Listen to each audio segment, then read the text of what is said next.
ایک دفعہ کا ذکر ہے کہ ایک چھوٹے سے گاؤں میں امین نام کی ایک عقلمند بوڑھی چیونٹی رہتی تھی۔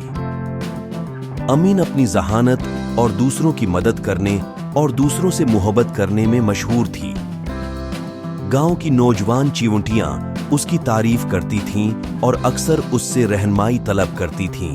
ایک دن نوجوان چیونٹیوں کا ایک گروپ امین کے پاس جمع ہوا اور وہ گروپ اس سے کچھ سیکھنے کے لیے بے چین تھا۔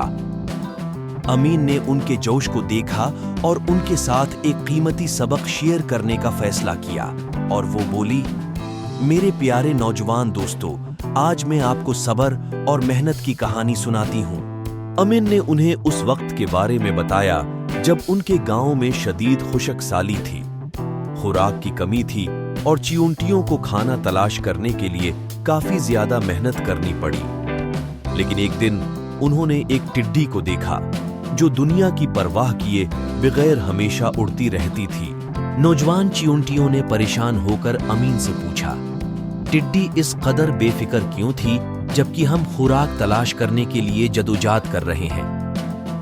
امین نے مسکرا کر کہا، ٹڈی شاید اب بے فکر نظر آتی ہے، لیکن اس نے مستقبل کے لیے تیاری نہیں کی، اچھے وقتوں میں کھانا اکٹھا نہیں کیا۔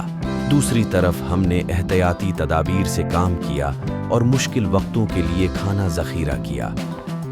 یہ مشکل پڑنے پر تیار رہنے اور سخت محنت کرنے کا سبق ہے۔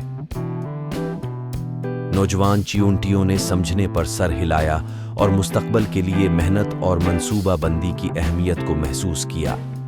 وہ امین کی طرح ذمہ دار اور محنتی چیونٹیاں بن گئی۔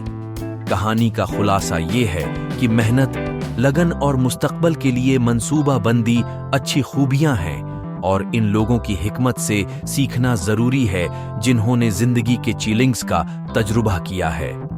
امید ہے کہ آپ کا بچہ اس کہانی سے لطف اندوز ہوگا اور اس کہانی سے قیمتی سبق سیکھے گا۔